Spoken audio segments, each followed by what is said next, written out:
Howdy friend, I thought I'd just pop in here for a second and show you what I'm doing. I'm working on your beautiful quilt, getting started. So I have a lot of marking to do because I'm going to be doing some free motion quilting, but a lot of it is going to be ruler work too. And it just, it is so much easier just to mark it while it's on a table and not, you know, with the batting in there. So I just thought I'd show you what I'm doing. So I'm gonna start with this. I have some ideas. I tend to be a little bit like a cross between Bob Ross, kind of just put a happy little cloud right there, and Edward Scissorhand. So, so doing a combination of ruler work and freehand is, it suits me. It works for me. So what I'm doing right now is just marking some where I'm going to be stitching. I'm not going to stitch right on this. So right now I am using a Bowen chalk pencil, and it's like a mechanical pencil. And I just use white in this one. The other, gosh, where is the other one? The other one I use is like a Marc Bagon, and this is water soluble. This takes, you have to scrub it. I noticed that the eraser doesn't really work, so I use this handy dandy, what do you call it, magic eraser. So it just a little, you know, just rub it off and voila, it's gone. So it's not going to harm your quilt, but it sure does kind of keep me in my lane. So right now I am dividing these big corners. I thought what I see is kind of a, because I'm going to be doing some feathers on the inside. I kind of want to just kind of almost like smash this down a little bit and then make the star really pop. So and then when I come out here to the border, I'm gonna do some fancy stuff with that, but I'm trying to keep it kind of consistent. I don't want it to be like traditional in here and then whimsical out here. So I'm just doing kind of messing around with some ideas. So I can, and then I'm also using your lines, because your lines are very precise. So I'm using your lines to kind of keep me in my lane. So yeah, I'm just putting in some lines so to kind of keep me. So we're gonna do triangles here, and then let's see, we're gonna do, I'm going off of this line right here and your corner, lining that up on the 1/4 inch. Is that right? Yeah.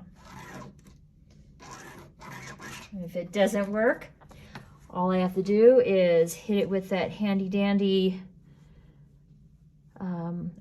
magic erase, and bam, gone. Not a problem. Okay, so that's going to divide this up a little bit and make it, I'm using this as kind of all one piece. And then down here I have an idea.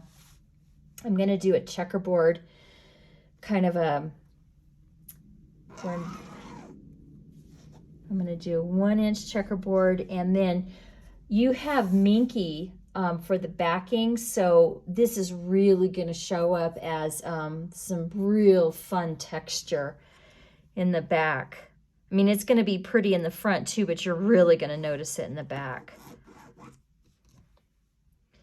So I am going to be quilting using rulers, but not this one. This one is for cutting or drawing. These are the ones that I use for ruler work on my long arm. So you can see that, see how this is a 1/4 inch thick when this is quite a bit thinner. My machine, it would just hop right over this, and I would be, my machine would be so out of time if I used this as a quilting ruler. It would just, all the time, the hopper foot would just hop right over it, and it's all bad. So these are just guidelines. So what I'm going to be doing is going over here and then kind of doing the same thing over here. Let's see, where did I, oh, I know what I did. So I used this line and this line. I'm lining it up, and then what I'm doing is 1 inch increments. That's about right.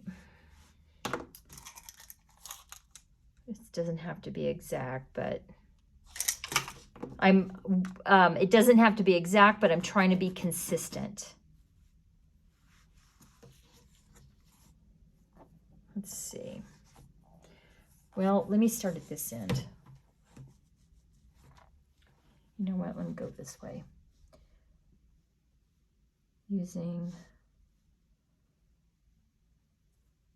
let's see, right there.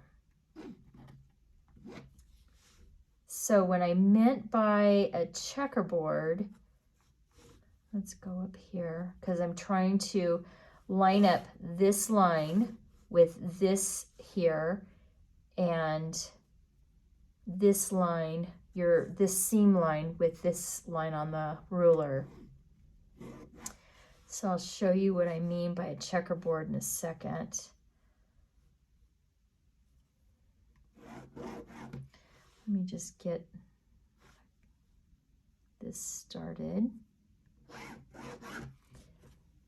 So you see I have a checkerboard. So what my idea is I'm going to stitch in here, stitch it down, and then come up here,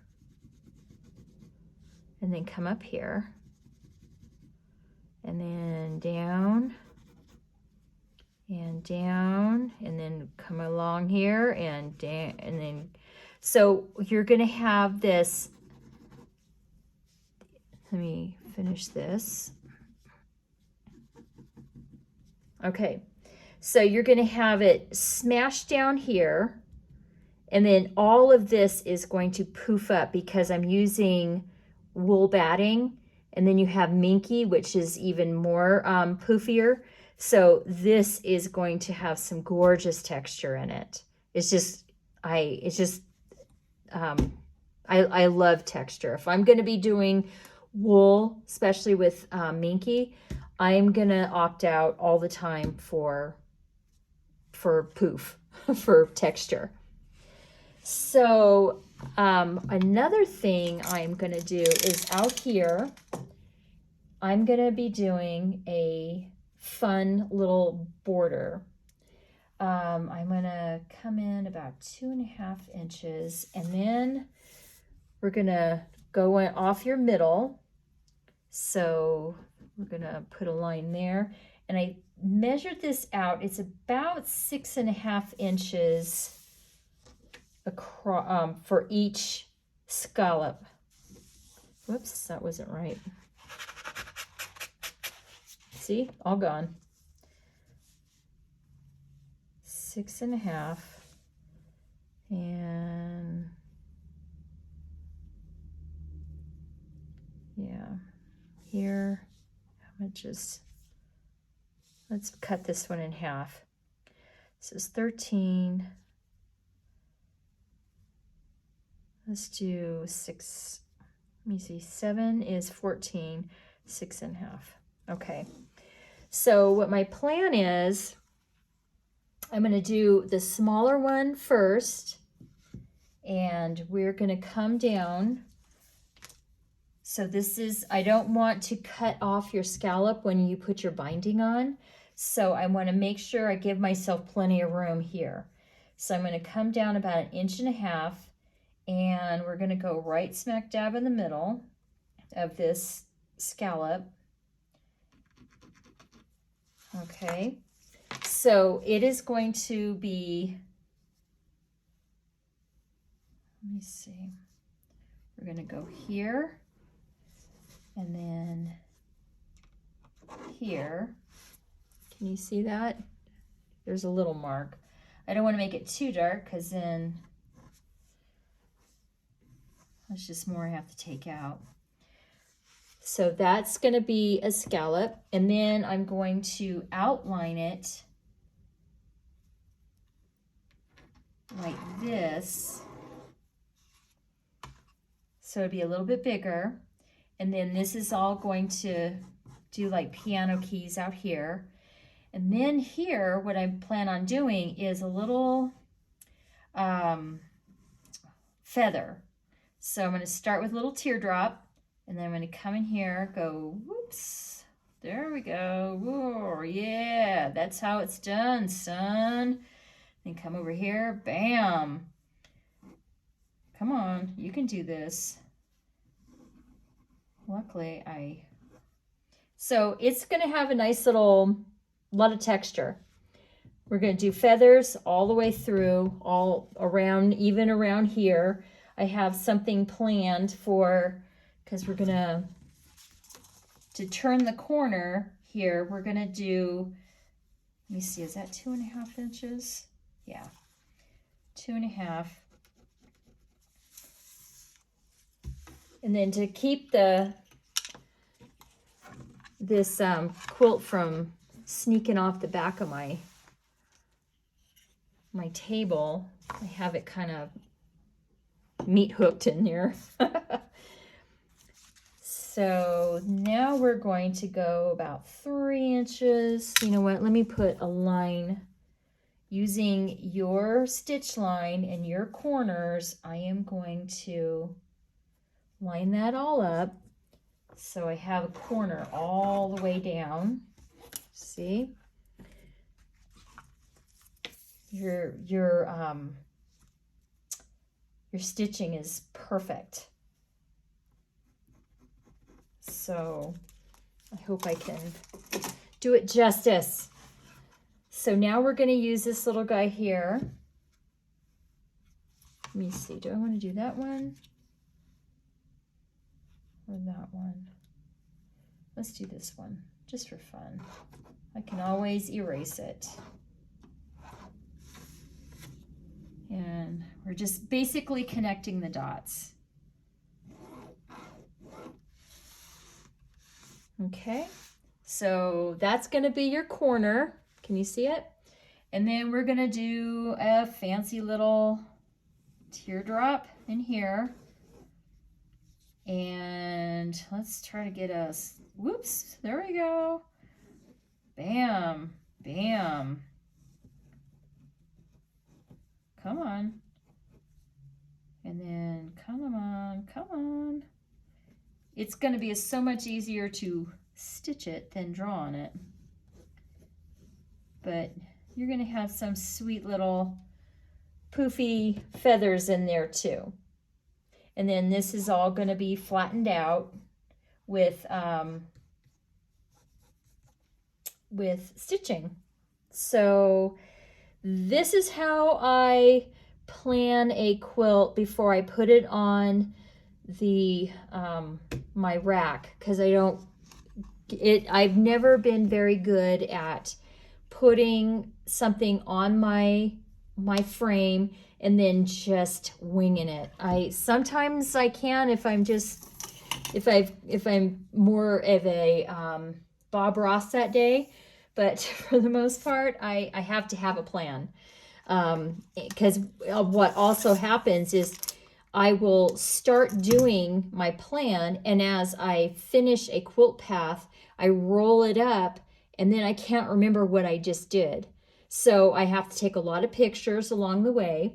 But when I have a plan and kind of marked out and connecting the dots type of thing, it goes so much easier, so much faster, and it's more consistent. My goal is to be consistent, especially with a quilt like this where it's not a directional quilt. It's exactly square, and it's no matter which way you turn it, it is going to be the same quilt.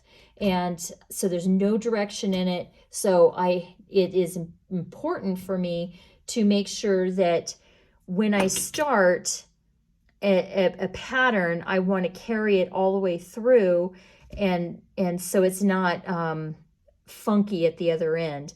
If I'm doing 1-inch increments here, I want to make sure that it is consistently 1-inch increments in all of those areas that I have planned for that, not eventually rolling into maybe 1.5 inches or something like that, because it will throw everything off. And I will notice it. So if you are going to be putting this in any kind of a quilt show, trust me, the judges will notice it too. So anywho, so that is how I get started. And yeah, what do you think? It's a lot of fun. I'm gonna put a scrap piece on my rack tonight and practice doing some feathers, because I don't want to just unleash some wonky feather on you and then have to pick it all out. So I'd rather do it on scrap fabric before I do anything on this. This is a work of art. So hope you're having a good day. I will talk at you later, friend. Bye-bye.